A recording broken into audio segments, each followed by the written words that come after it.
Are you running a marathon? Oh my god, I could never run a marathon. You sure about that? My god, a marathon? That's like 42 kilometers, 26 miles. I don't understand those people. That used to be me, but not anymore. Welcome to the Marathon Podcast. My name is Christian Warwick. Warwick runs on Instagram, YouTube.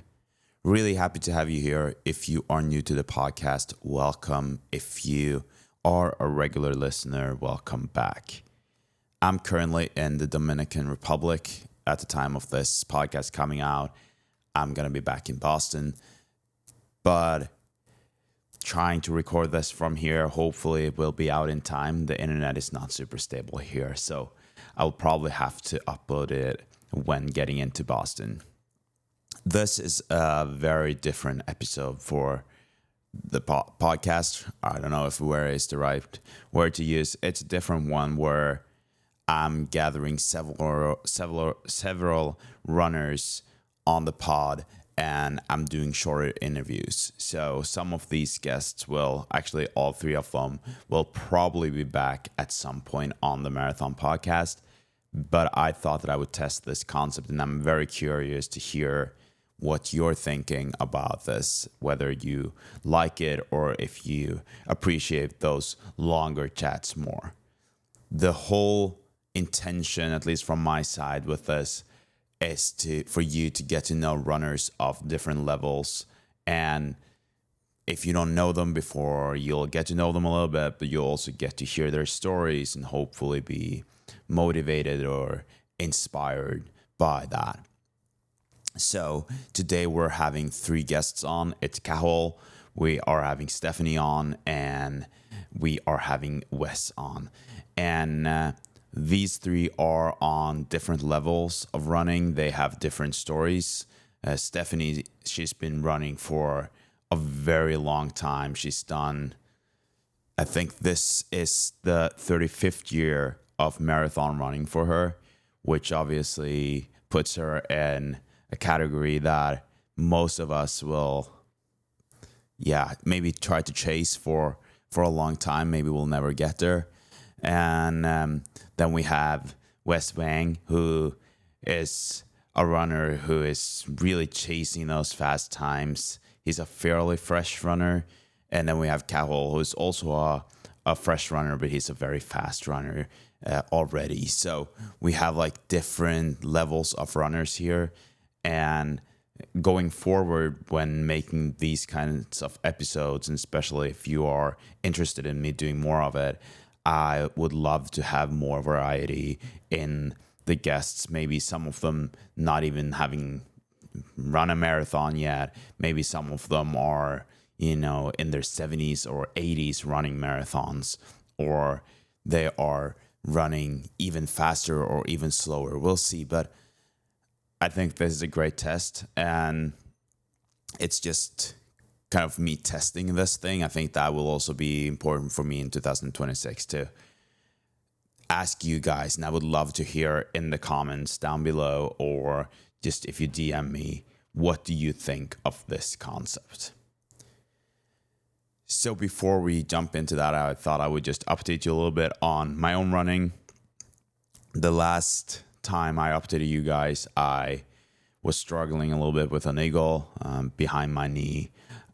Nothing big, I think, and I was able to go out for a 6-mile run yesterday here. I'm just on my way out after this, and so it feels better. I don't know if the heat is helping. Obviously much hotter here than in Boston, so that helps, but I hope that I'll be back to normal running again. And I was talking to John the other day, and I told him that I'm not surprised. I mean, I've upped my mileage quite a lot, and I've never had that many weeks in a row with that high mileage. So it's not super surprising. Obviously, you don't want to have those things happening, but it's also okay for me now. Like previously, I've had 3+1 weeks in terms of a training cycle. So I think that this might work out very well as long as I'm able to get back into running quickly, and it looks like I am. So that's just a quick update on me. And with that, I think it's time for us to talk to the first guest of the podcast. And it's sometimes hard for me to pronounce some of these names, and I'm very sorry about that, but I'm gonna do my best. Cathal McCarran. And Cathal, just let me know after this episode if I was very far off or not. Cathal, welcome to the Marathon Podcast. You're on a lunch break and taking Yes. the time to do this. Thank you. Thanks for having me, Christian. Thanks. Thank you. Yeah, I'm on my lunch break here from the hospital, so it's good. Yeah, before we dive into the running part, you just told me about your job and what you're doing, and I find that to be very meaningful. What is it that you do on a regular basis? So I'm a physio working in an acute hospital in Dublin, in Ireland. I look after people who are elderly, so the over 65s, predominantly people with Parkinson's, dementia, Alzheimer's, and things like that, and a lot of frailty. So yeah, it's good. It's rewarding. Try to get people back up on their feet. Maybe not running marathons, but getting them back on their feet anyway.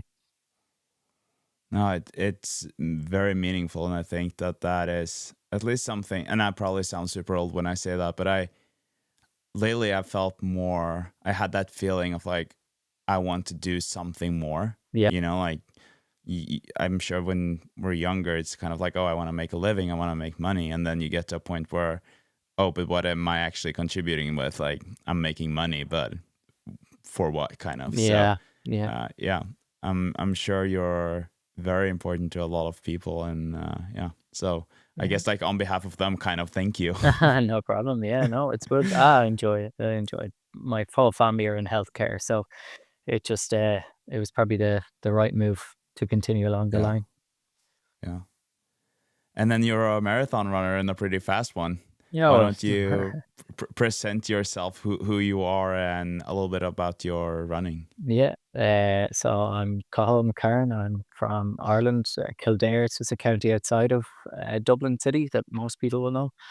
Um, I took up running a couple of years ago. I've always been running. My dad was a like kind of a pro marathon runner. He ran for Brooks in the 70s. Um, and I started like to continue on his footsteps, but kind of in my early teens, I wasn't really great. Wasn't great at marathon running. I not at running in general. I dabbled in and out, and then when I got to kind of 16, 17, tried to give it a good go. Um, but in Ireland, we have to sit like a big exam called like the Leaving Certificate, and that kind of determines where you'll go college wise. So I wanted to really knuckle down and focus on that. And then in college as well, I went to the UK to study in university. And I kind of took a little bit of step back from the running side of things and focused on getting a good degree. Came home from the UK then, and I got married, and kind of funny, turned 29. I was married, and I was like, right, I wanna run a marathon before I'm 30. And I'd only been kind of amateur kind of running and stuff, nothing major. So I sat down with my wife at the time, and I'm really interested in running and really interested in running philosophy, and a bit of a running nerd. And I was self-coached, but I wanted to get coached by kind of the best out there if I could possibly. So I reached out to Kevin Seward, who I don't know if you know him. He's a marathon runner from Ireland, and he went to the Olympics. Um, so I reached out to him, and he agreed to coach me. Um, so that started in June, and my first marathon was in Dublin in 2024. So we had a couple of months together, and my mileage before that was like 40 miles a week, maybe 50, and then we got it up to about 60 miles a week, and I ran my first marathon in 2:37. Wow. Um, so yeah, that was a I was very happy with that. Nothing setting the world alight, but I think it was a good start. Um, and then kind of rolled into 2025. We were building our first house, and we had a baby on the way in April. And a lot of people were saying, God, you're brand new married, you're building a house, you have a baby on the way, you're not going to be able to run at a competitive level or at a high level. And I seen a good few people, amateur sub elite runners, running some really good times that had very busy lifestyles. So we had to make a big change when my child was born. And my wife was really supportive at the time. She she basically was like, "Yeah, let's try and do it, but it's going to be tough." So I changed my whole running routine with Kevin, my coach. So instead of training in the evenings, I train every morning. I get up at 4:45, 5 o'clock, and I drive to Dublin City from where I live in Kildare, and I start running at about 6 o'clock in the morning and get my training session done. So I start work at 8 o'clock, and then I work then until 4:30 and the day, and then I come home. So then at least when I finish work, I can come home to help out with the baby and be at home.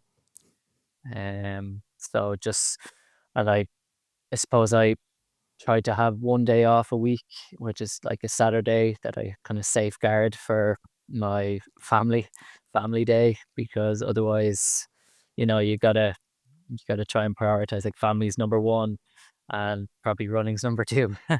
Um, so yeah, we're going good, and I then ran. So I had Dublin then this year, and I took 10 minutes off my time from last year, so I went from 2:37 down to 2:27. Um, Wow. so that was a big jump. So it was worth all the very early mornings and the long days, because I'd be leave the house at kind of 5 o'clock, and I don't get home until about 6 or 7 in the evening. So it's good. It's good. We're happy. Impressive stuff. And like what you touched on with the early mornings and the family life, that was kind of what intrigued me the most when you and I Yeah. started chatting, because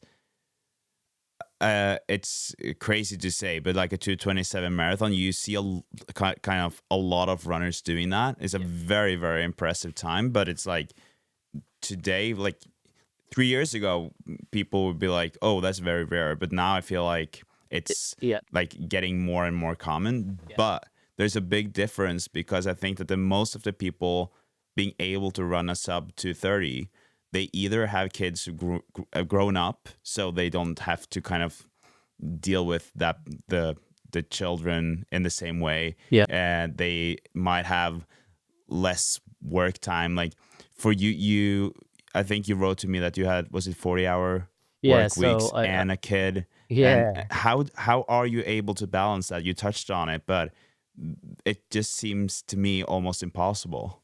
Yeah. Coffee is a great help. um, I never actually drank coffee until we until we had our child, which is hilarious. No, look, it's I suppose it's what am I doing it for? Like, as cheesy as that sounds, but like I'm kind of doing it to show myself and others that like it can be done. And just because you are a new dad or a new mom doesn't mean that like your running career is over. And yeah, it's really difficult at this during this last marathon block. So our child wasn't sleeping. So she was up every 30 minutes. So we would go to bed and I'd be up at like 5 o'clock in the morning, but I might have only got 2 hours sleep. And that was for the last 5, 6 months before the 2:27. So you don't need a hell of a lot of sleep either. It does help.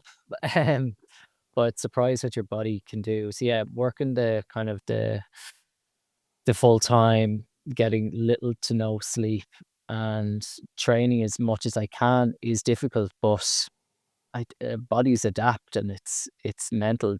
Did I ever, when I didn't have a child and a family, I think I found running way more difficult than it is now. Wow. It doesn't make much sense, but yeah. Oh, that's impressive. I'm gonna invite you back on the podcast to talk more about your training, because I'm, very intrigued and very excited to hear more about this. Yeah. But for this segment, I'm just, I want to kind of share. I want you to share with the listeners that the thing that you just talked about, that you almost feel like it was more or harder to run or find time for running before. Uh, I would assume that it's kind of like a mindset shift that you still have to do, right? So, how was Yeah. that for you becoming a dad, and probably running was probably also less important in a lot of ways, I hope. Yeah. So, uh, uh, you got something in your life that is much more important than running, but all of a sudden you also run like a very high level marathon. Uh, what do you think changed, and how, like mentally and that mindset, what changed for you? Yeah, I somebody said to me before, it's like this runner dad strength. I don't know if that's even a thing. Yeah. Um, but I feel like I'm running much better now that I do have a family, compared to when I didn't. I think you just prioritize your time much better. Um, like you'll care less about stuff that actually don't matter at all, and your time is really precious. Like, every hour of the day is mapped out. So whether, like, when I wasn't, didn't have kids or anything, like, I would have had a nap during the day, I would have slept in till this, that, and the other, and I was like, "Oh, this is so tough." But now looking back, I was like, "That was easy." Like, Yeah. and the mindset thing, I don't know, was it because I turned 30 and I had a bit of a panic being like, you only have a window now of, I don't know, you do see people in late 30s running still really well, but it's give or take 10 years there.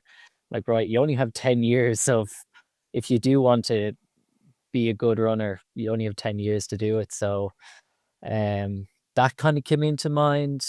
And I think just working in the hospital environment and seeing so many sick people who are young, um you just kind of say, right, you're not here for a long time all the time, so you may as well embrace it and try do your best while you are here.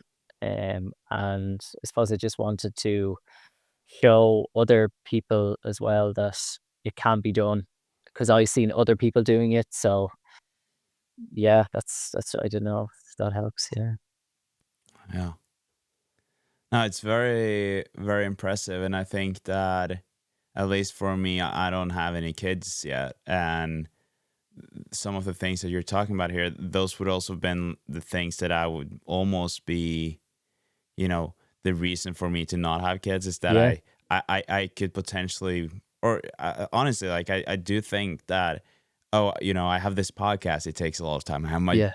job, it takes a lot of time, and I want to run, and I have all these things, very selfish things. Yeah. But right now, it doesn't seem selfish because I don't have anyone my fiance is happy for me to do this because she has other hobbies, and we Yeah. do get time with each other, right? Yeah. But I'm sure there are a lot of people who have kids who won't run because they feel like it's selfish, and people who don't want to have kids or are hesitant to have kids just because they're not sure if it would work out. What would you say to people like me, or Yeah. people listening feeling like that? Yeah, like I definitely have those feelings as well.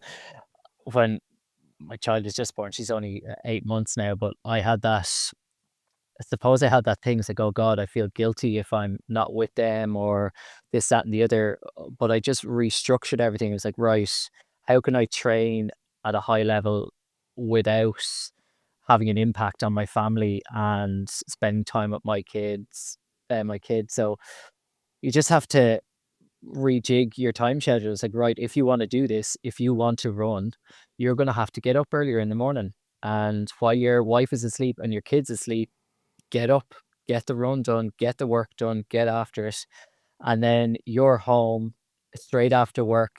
Your running has had no impact on their day because you were up before they even got out of bed and you got everything done. And now that, when I come home, the running doesn't even come into it because it didn't affect their day whatsoever. So I'm home as soon as I could possibly be home. Um, and then it's having that communication as well with your other partner to make sure if that's okay. You might have this thing in your head, oh, well, I have a 20-mile long run on Sunday. It's going to take 2.5 hours. But you got to make sure that, well, that's okay with them and they've had time to rest, or you have to communication is the big thing, because my wife also plays competitive sports as well. So we're just balancing, juggling that we communicate when we both need our own time. And now that I'm trying to get into maybe the 100-mile weeks, I'll need to be doing more doubles. So Yeah. the issue now is how am I going to run double days without impacting on the family life? So I think the way we're going to potentially do it is I'm going to try buy a treadmill. I'm trying to save up for one at the moment, which is proving to be difficult.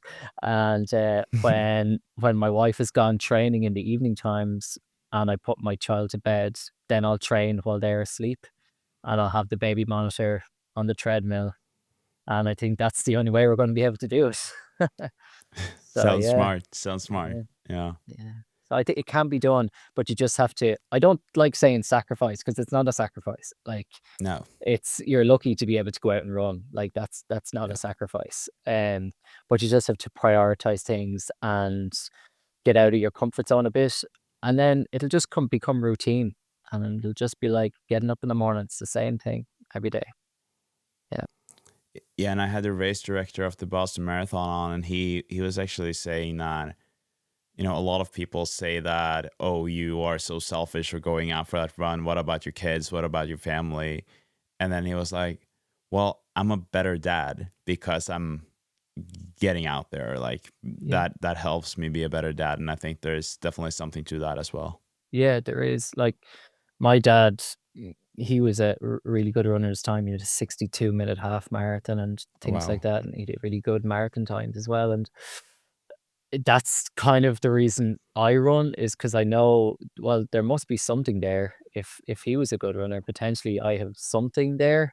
I don't think I'm anywhere near as good at the moment, but who knows? And that's what I want for my kids, to be like, well, when I when we just had you, I was training the hardest I ever could. So no matter what they come up against in life, I think you can show them that, well, when things get tough, you can actually do it. You just have to work really hard at it, and it pays off. Yeah. Yeah, like I said, I really want to have you back on after the holidays just to see or to talk more about this. But last question for now is what are your goals? Because you are clearly a fast marathoner already, and you're talking about doubling 100-mile weeks. There, it seems like there's a goal and some ambitions there. Yeah, I think the next immediate goal would be try to, yeah, get up to the 90, 100-mile weeks, because I think that's the number that the majority of marathoners are at. That used to be a high mileage, but the way things are going at the moment, I don't think it's even high mileage for marathon runners anymore. But I think that's kind of the number that I need to be aiming for. And from a race times, I'm running Cork Marathon in May 31st, and I'd hope to kind of run in the low 220s. So I don't think I'll take off a full 10 minutes like I did last year, but if I even took off 5 minutes, I'd be very happy. So maybe around the 222, 223. And then after that, I'd like to kind of break the 220 and get into the teens. But it's a process. It'll take a few years. It's not going to happen overnight. But yeah, you gotta keep believing, I suppose. Yeah. Yeah. Well, you never know. Your countryman, Stephen McAuley, he's had quite the progress. So Wow, if he you was can do amazing. something like that, then maybe Well, that's what I'm saying. 219 in the spring. I was looking at Stephen and I said, wow, that is some progression. I was actually chatting to Stephen after he was on this podcast, and I was just reaching out and said, God, his jump has been insane. And that gives you inspiration to be like, well, if he can do it, so can I. So it's Yeah. those people that inspire others are inspiring me. So yeah, and that's given me the belief to be like, right, I can break 220. It can be done, and I'm just gonna go after it as much as I can. Yeah. Yeah. Well, thank you so much for coming on now, and Thank you. we'll chat again in January. And Thank you.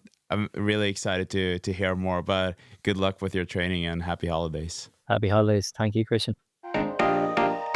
So a 227 marathoner and full-time job, being a dad, it's very impressive. I am very excited to have Cathal back on the podcast at some point. I also really appreciate how he's supportive in terms of the podcast. It's really, really nice to see how people are this supportive, like getting messages, and that's something that I really, really appreciate about Cathal. And another person that I really appreciate and that I've connected even more with lately is Wes Wang. You might have heard about him from the Life in Stride podcast, where they talk a lot about him, and his name just comes up quite a lot. And this Canadian runner definitely has ambitions. He's fairly new to running, and I had a great chat with him, and this is how that went. I just told you, you're probably the name that I've heard the most in 2025. Wes Wang, welcome to the Marathon Podcast. Thank you. Thank you for having me. It's actually such an honor. I listen to this like all the time. Other than Life in Stride, it's like 1, 2. You know? Awesome. No, I love that. I think that this is one of the things that I love the most about the running community. You hear names, you connect with people, and then here we are. So, like I told you just before we started recording, we're definitely going to talk more. You're going to be back on this podcast. This is a short segment, so why don't you first just present yourself, who you are, and what your running journey has been like? Okay, so I'm Wes Wang. I'm 22 years old from Ottawa, Ontario, Canada, but I live in British Columbia. I'm an electrical engineering student in my final year. I ski, I lift, I run, I do a bunch of stuff, but I've been running since I'd say May 2024, so not too long, and I've done 3 marathons now. 2 were like goal races, and I'm currently training for another marathon, hoping to go. I don't know who the sky's the limit, but definitely sub 240 for sure, and May 3rd at Vancouver Marathon, 2026. So Yeah, what strikes me about you is that, first of all, you're not afraid to talk about your goals, and you're Eh, also very ambitious with your goals. Is that something that, or have you always been like that, or is that something that is just kind of come with the running? I think it's just come with the running because it's like before in the past, I actually never had really big goals that you can really announce. Like, I don't know, I did school and stuff, but you never go like, "Oh, I'm gonna do really well in school," or something to everyone. That just sounds like weird. But I think like something with running, time is a time, right? Like if you can run this time, that means that you're just that fast. And I'm not really afraid to like announce my goals just because I usually set like somewhat realistic goals, ambitious, but also I'm not afraid to fail. So it's not I don't stress over it too much. I know my last marathon, I didn't even have a goal there because I was like I had no clue. I was just running. I had no clue what shape I was in. I was just having fun. And then like towards like maybe last week I was like, maybe I can run this. And then um yeah, but then for this one, like, I just feel really good, and then, like, you know what? I think, like, I don't wanna set any limits on myself, like, I really wanna run fast and, go hard, so I'll announce it to the world, like, I wanna go 2:35.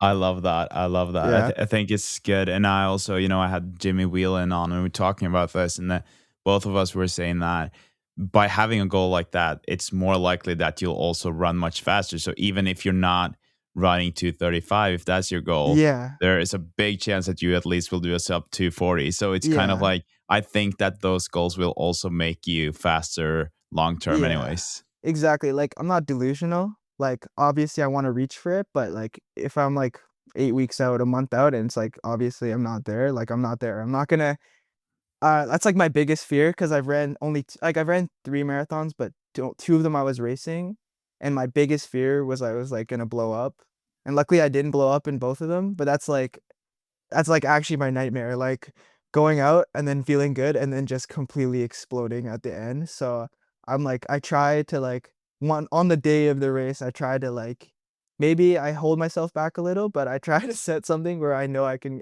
get it. I'm like, okay, I feel good. I feel good. So if 2:34.5 is not feeling good 4 weeks out like that pace, then you know what, I'm not gonna go for it.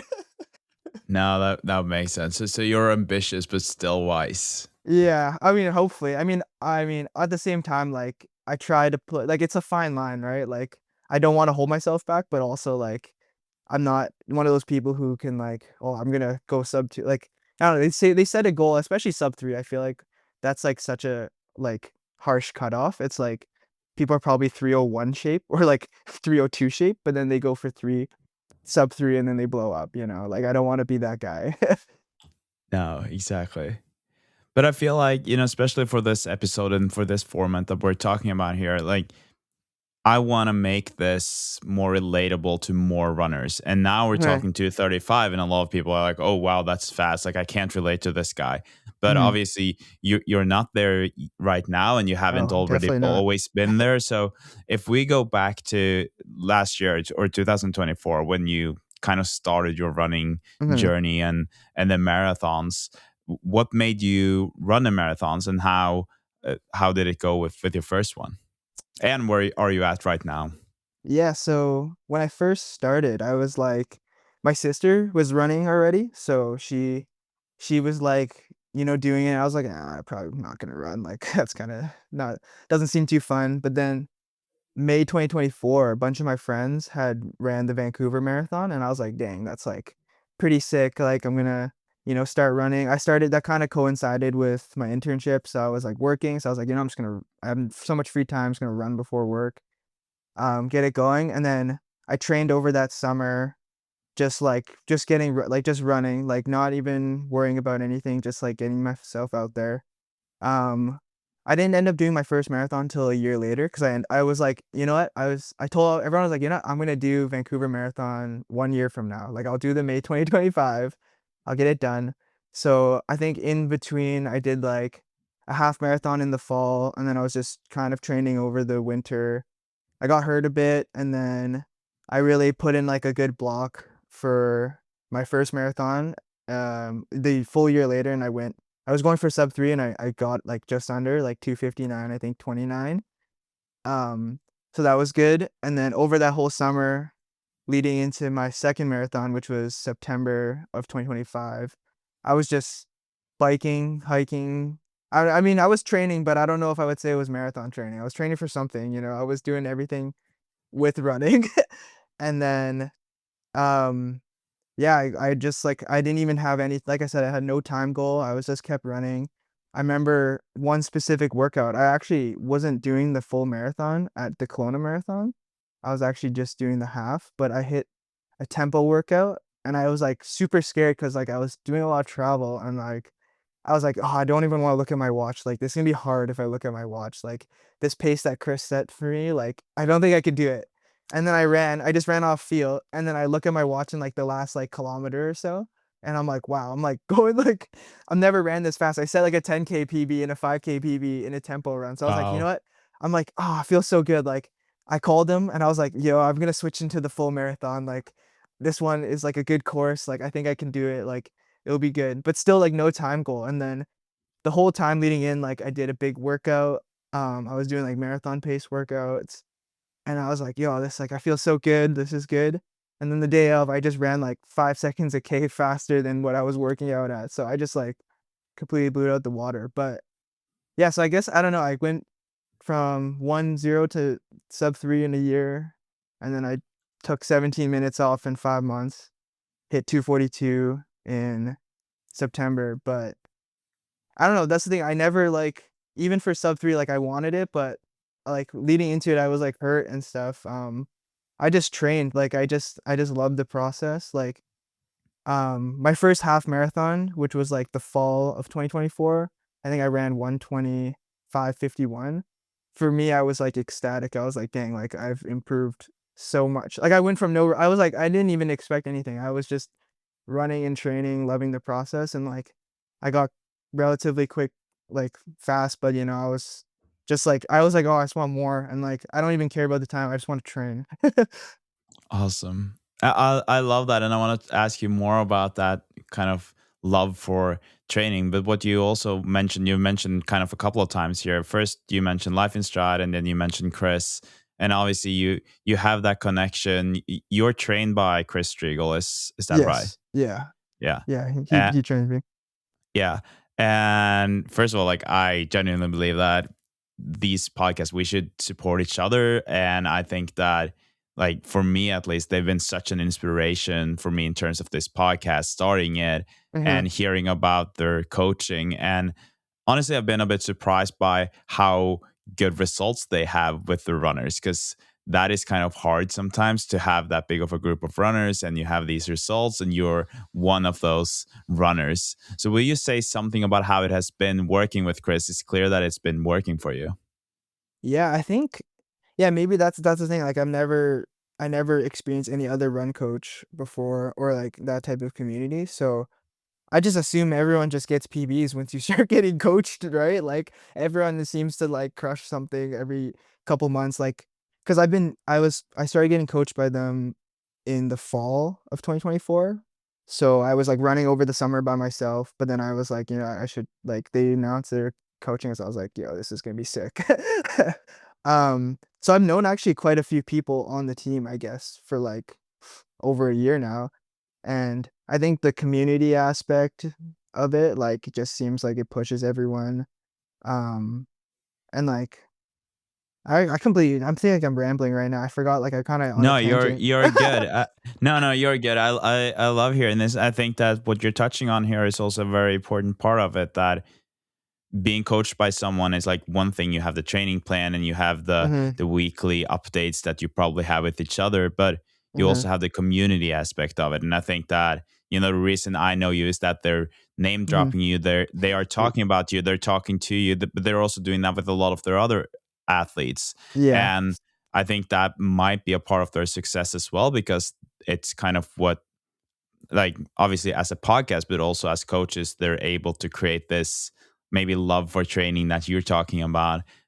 But if you were to just quickly take us through or talk a little bit about being coached by Chris, how does that work? I guess this is a little bit of advertising for their yeah, coaching. So if you wanna say some good things about the Chris and Life in Stride Boys and the coaching they're doing. yeah. I mean, he just sends me a plan and like I feel like I think I was talking to someone else. I was like, "Oh, they like," because Chris has a bunch of clients now. Because I was one of the first. I was in like the first like cohort, so it was just Hmm. literally like eight of us or something. Now they have like 100. So, um, yeah, he just sends you the plan, and then I read it. I'm like, dang, that's hard, but I got it. Um, lately though, I've been like, yo, this is a bit soft. I think I'm faster than this, but yeah, he sends me the plan, and I plug it into my Garmin, and I just go run it. I'll message him here and there, bounce some ideas off of him. I'm trying to learn a bit more about like, cause I feel like I always like whenever I start something, I just like go all in. So I've been like, that's why I listen to your podcast so much and all the podcasts. Like I love running, even though I've only been running for I don't know less than 2 years. Like I love it. I want to learn more, so I always like go back and forth about like sessions and stuff. Um, but yeah, like, he's always free to text, like, I'm sure it's, like, not easy when he has so many clients, and I feel like, cause from what I think I bet some people don't message him, but, like, I feel like some people message him, like, every day or call him or something. Yeah. So, it could be a bit much, but he always gets back to me.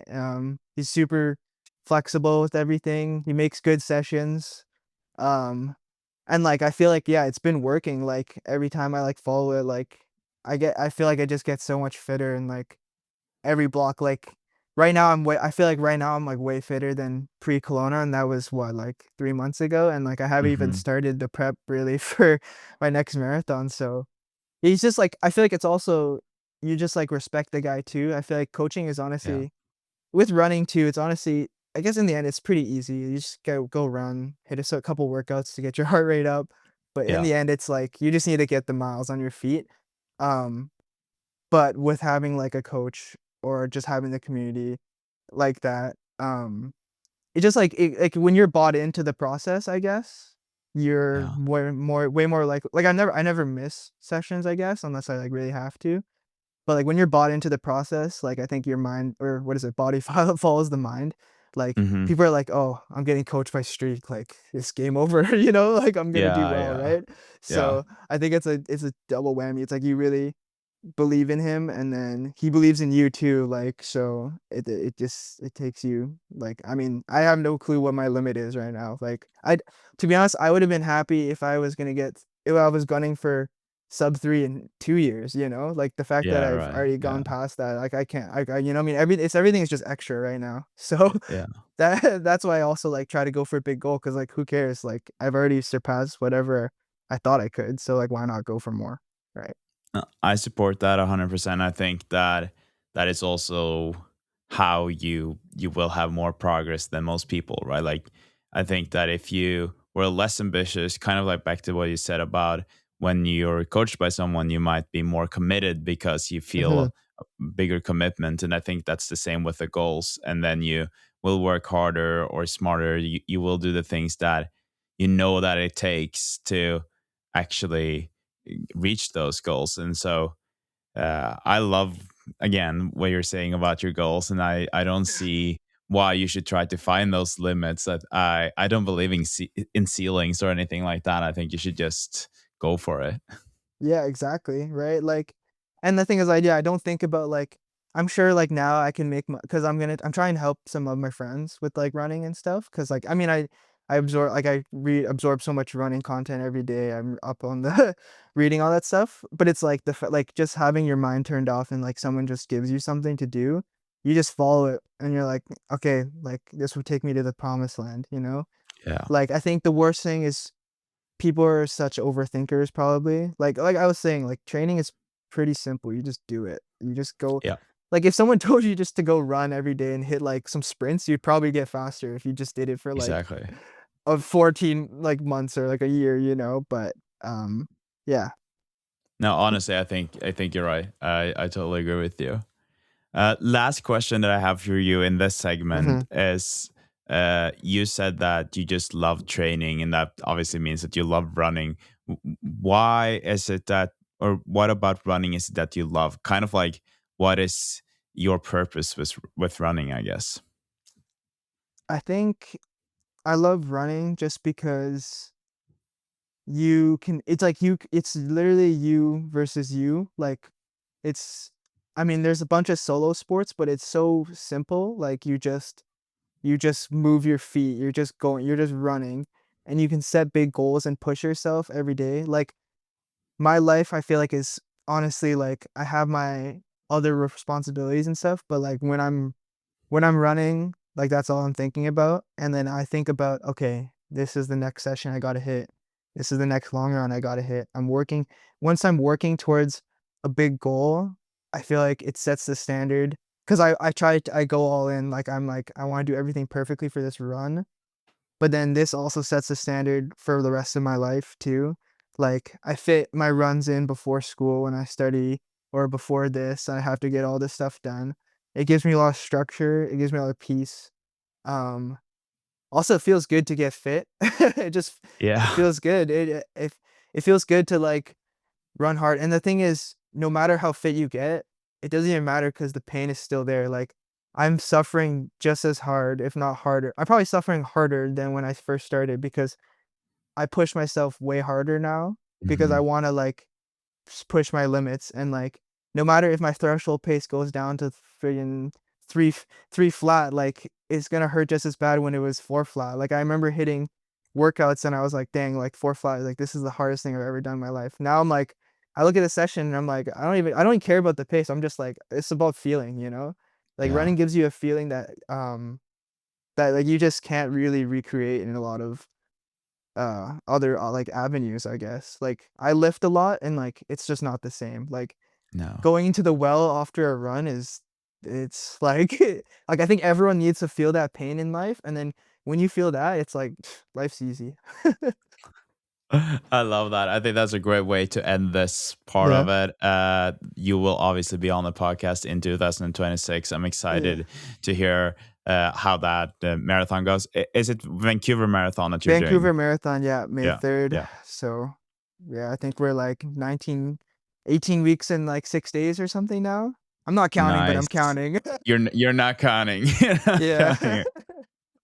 Awesome. Thank you so much, Wes. Yeah, this is a pleasure. This is awesome. Yeah, thank you. Wes Wang, what I find very interesting about Wes, and at least fun for me and for our connection, I guess, is that I feel like we kind of have the same goals for 2026, which it's gonna make it a lot of fun going forward, seeing where are we both at the end of the year.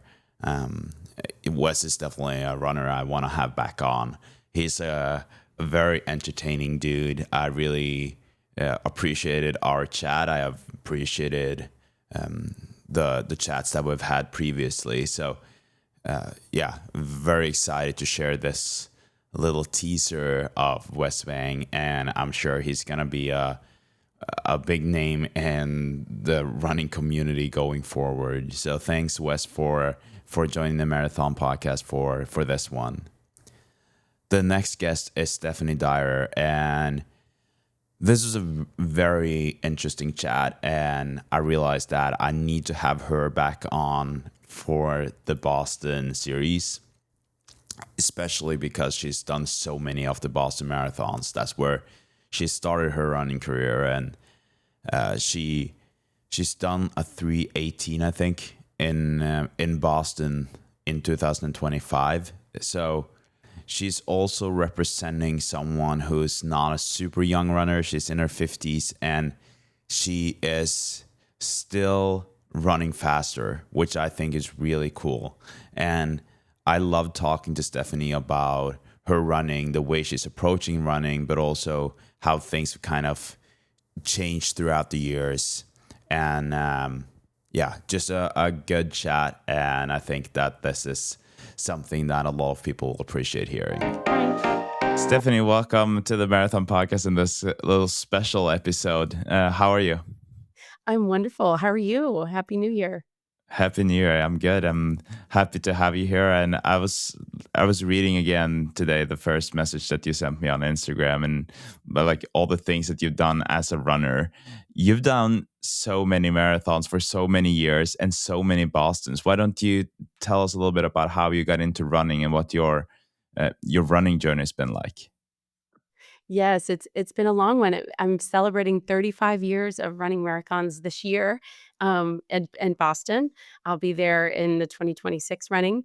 It all started when I went to Boston College as a freshman. I had been a competitive tennis player, and I put my racket down, and I needed something to um, run off the stress, the beer, stay healthy, and I just laced up some running shoes and gave it some time. I have a sister who is a distance runner, and she actually was running Boston my senior year. And I had to give it time. I did not love running at first at all, but it was an easy way to stay in shape. And so I gave it some time and some patience, thankfully. And every year, uh, the Boston Marathon obviously is on Heartbreak Hill, at the end of Heartbreak Hill. So it was a big party day, and we would cheer on the runners, and I was so inspired. And I thought, before I leave, I want to do that. There was something magnetic about the race and that achievement and that pursuit that just really inspired me. So I did, and I ran my senior year. And I would say the finish line of that race was when I was completely hooked and I was in love. And I've never looked back. I had a little triathlon phase of life in my 20s, but 3 children later, I've been married over 30 years, and running has been there through every stage, through every season. I've taken some breaks having children, and but it's always been there for me in every emotion and every season. And here I am, 56 years old, and still in love with it. And I still have big goals, and it still lights me up. So I'm excited to see what's ahead. But that's kind of where I've started and where I am now. 32 Oh, marathons in. awesome. And how many Yeah. of those are the Boston Marathon? 17. I've done 17 Bostons, and this will be my 18th here, and my 35th year of running. It was 1991 when I graduated. It was a long time ago. So Wow. it's my favorite Can race. you I'm on first a Pardon me? Yeah, can you first just say something about, because what I find interesting when you're talking about this is that you were watching the race for a couple of years before, like as a student, right? Like, and you're just they're kind of just observing the Boston Marathon, and then all of a sudden you are running it. And obviously, for those of us who have run Boston Marathon, we know that those are two very different experiences. You can tell that the students, when you run past Boston College, they're not doing the healthy thing of running. That's for sure. So, what was that like running after having been on the other side for so long? It's a great question. Well, first of all, I have still to this day the most incredible group of friends from BC, and they're still cheering me on just like they did that day. They made a giant, giant sign on the side of an RV when I ran by BC, and I just started bawling when I passed them, and that got me through the rest of the race. No, none of my friends were runners, but they all were very supportive, and I think that that was certainly helpful. But they were all partying, having a great time, and for me, it was, that was my day to just, lock in, and I just enjoyed the whole experience. I didn't even have a time in mind. Um, I just wanted to get to that finish line and soak it all in. So for me, yes, it was a really different experience, but I just released the outcomes and enjoyed it. The years prior, obviously, we were, you know, having a beer or two and handing them out and cheering them on, but there's nothing like watching a marathon to be inspired by the human spirit and the encouragement that you see all around you. It's just a feel-good day for the runners and the participants, I think, and, but to me, there's nothing better than actually running it. But yes, a very different experience, but then I had a good time that night celebrating, so it's a long Yeah. time ago, I won't remember a lot of the details, but I remember the joy and the bliss at the end, so it was But a lot. 1991, so Mhm. that's like obviously we're talking more than 30 years. Like you said, you're coming up on 35 years this year of running. And um, before we started recording, you were saying like, I can't believe you want me to be on because of times and all of that. But you have an impressive 316 marathon as a PR.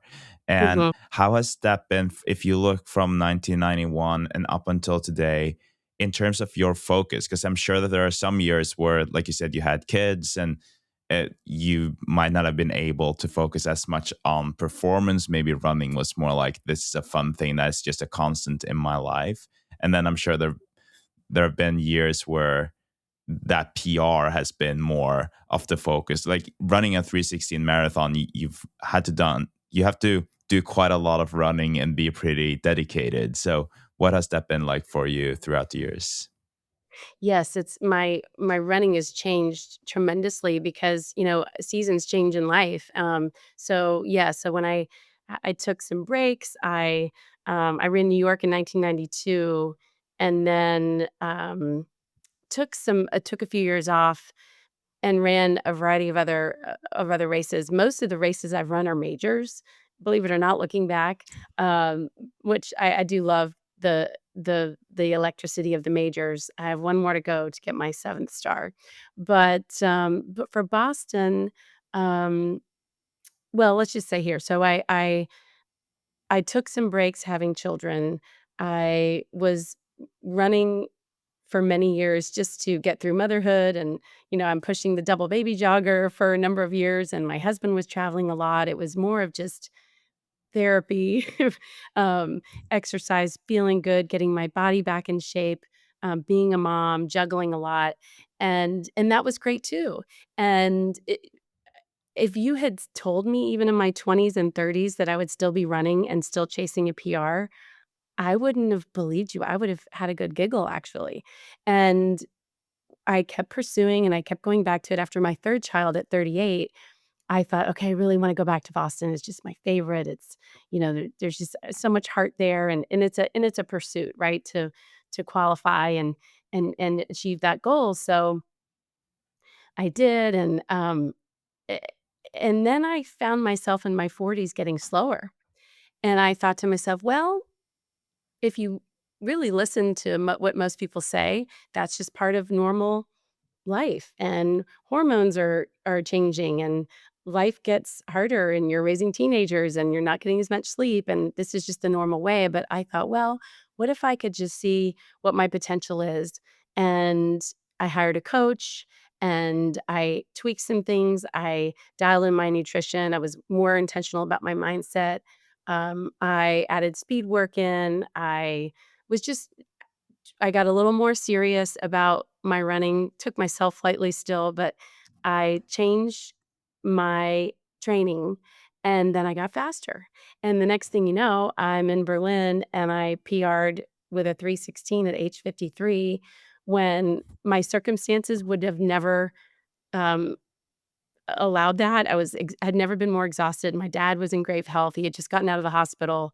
And so it proved to me, it should prove to everybody that your mind is the most important muscle in your body. And really just letting go of limiting beliefs is really the way to go. But I think we all have more potential than we think. I think we're all stronger than we think. And age, it's silly to say, but it really is a number. It's just about intentional training and showing up for yourself, and you really can get faster. Because I'm nothing special. I'm just an ordinary runner like everybody else. But I think if you really dial in and find the little tweaks and show up consistently, you can be faster. And then this year at 55, I ran my fastest Boston. So I think it's really possible. So people should have hope in their potential. Yeah, it's amazing to hear, and especially like you said, like age is just a number. And I think that to a lot of people listening to this, like hearing your story, uh, they might be like, well, how was she able to stay free of injuries? Because like even me, I'm 33. I can tell that I have to be more aware now than I was 15 years ago, right? Like my body, when I was 18, 20, I could handle almost whatever. I was training 35 hours a week and I didn't really think about getting sick or getting injured at all. It was just like I can do whatever. Yes. And now I can tell that that's not really the same. That doesn't mean that I can't perform, but I just need to, like you said, I need to be more dialed in on several things. So for you, I'm curious to hear also after like the changes you made to run faster, but before you can run faster, you also have to be able to handle that load and not get injured. So what have your secrets been to doing that? Yes, absolutely. I agree with that. So, right around 40, I noticed, things aren't quite, there's always a little tweak, a little pain, a little, you kind of get used to it and it's okay. You just have to manage it. But I think you're right. I never stretched in my 20s and 30s. I didn't like to stretch. I still don't like it, but now I have something that's really doable and manageable. I have 3 stretches and I'm consistent with them, but there are things that you definitely don't need to be doing at your age, and then at some point, if you wanna be sustainable, you really do have to stay, focused and consistent with, and that's one of them, stretching, and I take my recovery days very seriously. One of the things I'm not good at is sleep. I just have a really busy, full life, and I'm not a great sleeper anyway, so I need to be better at that because I think that does play into recovery and, muscle recovery and so forth, recharging our battery. But recovery days are really important. I have a long list of things. I do red light therapy. I do magnesium rubs, salt soaks. Um, I definitely stretch, and I take my easy runs really, really easy. And I think it's very hard for fast runners, or it's counterintuitive to be faster. You've got to, lock in and run all these miles and run everything fast. Well, it's actually the opposite because you need those recovery days. Just like bodybuilders aren't lifting hard every day, right? You have to have those days where you let the work that you're putting in actually, settle into your body, if that makes sense, and and Hmm. and be effective so that then when you after that easy day, that recovery day, you're then stronger for your speed work or your long run or whatever it is. So, if you looked at my training schedule now, I don't run every day. I run 5 days a week. It's very intentional, and my off days are really easy. Sometimes, depending on if it's a day after a 22-mile run, I might just go for a walk with my dog and stretch. I might not even get on the Peloton. So I think as you age, that recovery component is really important in massage and, um, you know, saunas and all the things that we know are more important and underrated. So I would tell people to pay attention to that for sure. Yeah. And you mentioned three stretches that you do.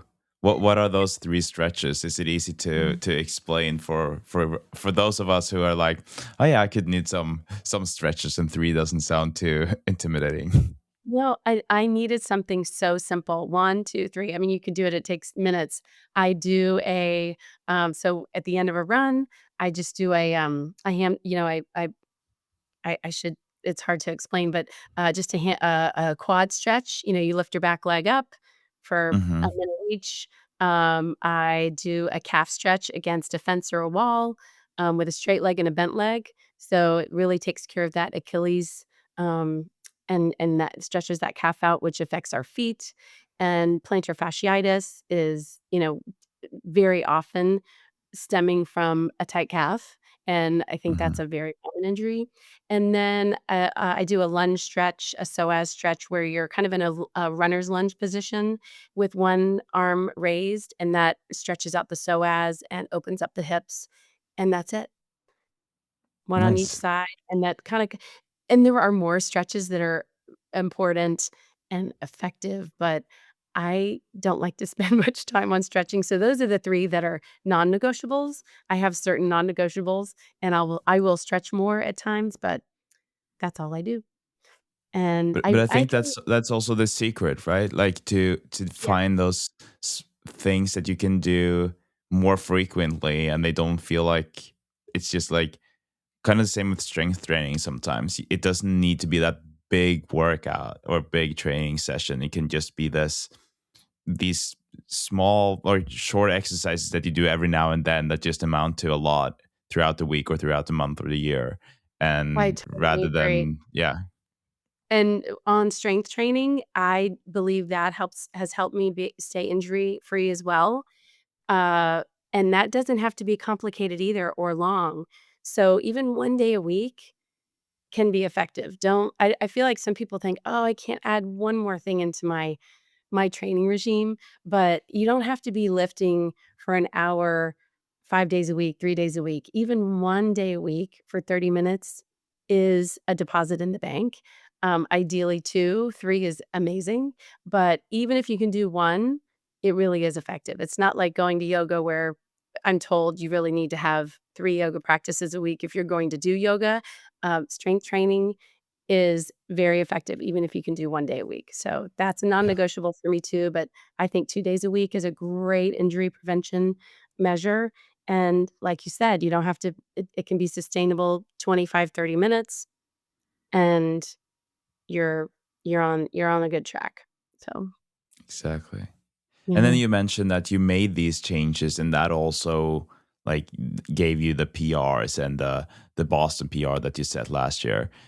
What were those changes in your training that you made to make you even faster? Well, and it when I started getting slower, I was just getting I was realizing I was losing traction because I was aging and that was slowing down and the things that my youth couldn't was catching up to me. My age was catching up to me and I realized, okay, I've got to keep an edge if I'm going to keep qualifying because I was at that point I was on a streak. 2013, the bombing year, I was supposed to be there. That's a whole 'nother story. But I've actually been back to Boston since 2014, so I'm on a streak. I would like to continue it, but that was a goal of mine. I wanted to just run Boston every year. So if you've gotta keep an edge, even though we get a little more time every 5 years. So I was a little OCD. You can ask my running buddies about adding consistent speed work. I was not doing consistent speed work in my training blocks.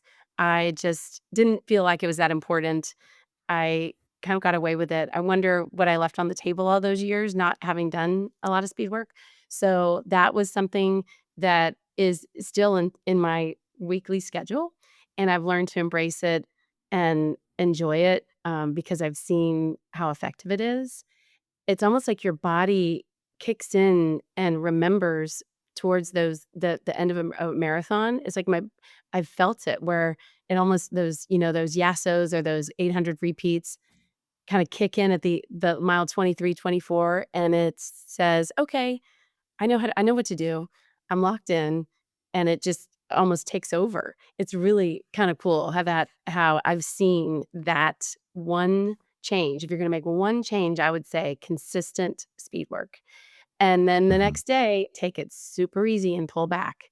And then the long runs, just those are obviously super important for your mind training as much as your body, and trying to whether it's in the middle of a long run or the last mile or 3 miles, I step it up to marathon race pace or faster, and I think every other long run, I tried to do that as well. And then the last thing I would say is 1 day of, mile repeats or, tempo runs. I mean, it's not rocket science. It's what we know to be true, but that is so underrated, those 3 things, and then adding my, strength training in just to strengthen my body and block from injury so that I could get through a training block without missing too many runs. I think all that together and then using food as my medicine because food is really important. I feel like a lot of runners feel like, "Oh, I'm training for a marathon. I can eat whatever I want and drink whatever I want. I don't drink my calories." I'm really specific about, you know, not loading with sugar drinks and using a lot of protein and clean eating, to fuel all those runs, and all that together would be, I would say, the secret sauce. Mhm. Yeah. Cool. It's not You just know, I'm one thing. doing Yeah. No, it's never just one thing, and I appreciate you sharing this. And this year, I'm gonna do a Boston series leading up to the Boston Marathon with some more guests, and I definitely need to have you back on to talk more about Boston. You know, like there are not a lot of people I talk to who have done as many Boston marathons as you have. We're getting closer to the end of our conversation today, but before we end it, like obviously based on the things you're saying and based on all the years of running, you have a lot of experience, and you did mention just before we started recording that you also are you're coaching and you have this business with that. Will you just quickly touch on that and what your plans are for that in 2026? Oh, sure. Yes, I am looking to launch an e-course that I created this past year. I've been wanting to do this for years to drown out all the noise out there. I feel like there's a lot of wonderful coaches, and obviously not. We have to match personalities, but I created this course where it's basically everything that I've learned from the mistakes, from the successes, and I've put into one place, including what I eat, my mindset strategies, nutrition, what to expect on race day, all the things you would need, my favorite race gear to one place that people can go to. Even if they have a running coach, even if they already have a training plan, it's an all encompassing um, place where they can be ready and equipped to run their best marathon. And so that's my big goal. And I also um, will be working one on one with people. But I'm really excited to launch it this year, and I'm actually Cool. looking for about 30 runners to beta test it for me because it's an all new project. I want to make sure it's excellent. And then I have 4 marathons that I'm looking to do this year, including the age group world championships, and hopefully I'll stay injury free. I'm just coming off of a broken foot this fall, so I'm really, really ready, with a fire in my heart to attack, and I really feel like I have a PR in me.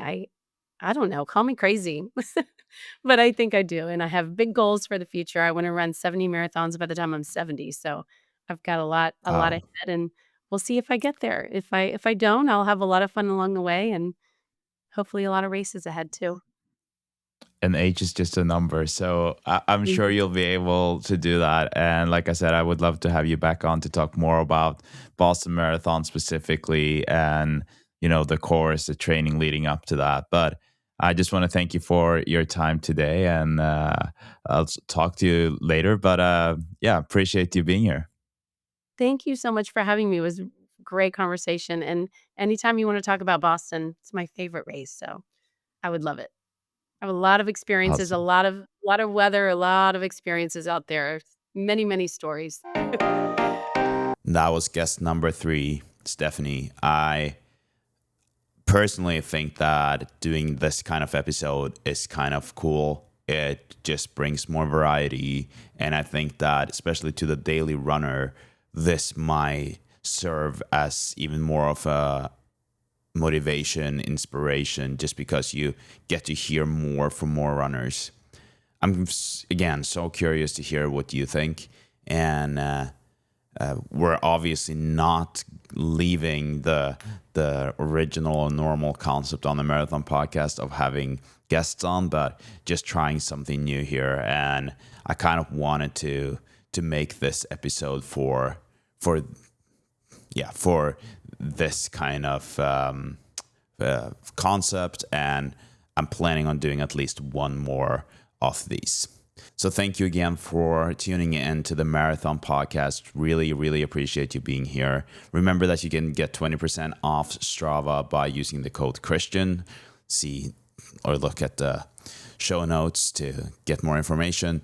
And if you want to help me out, please give this podcast a review on Spotify or on Apple, wherever you are listening. And subscribe to the YouTube channel. Follow the podcast wherever you're listening. And again, I'll talk to you in the next one. Have a nice run if that's what you're doing, and enjoy your week.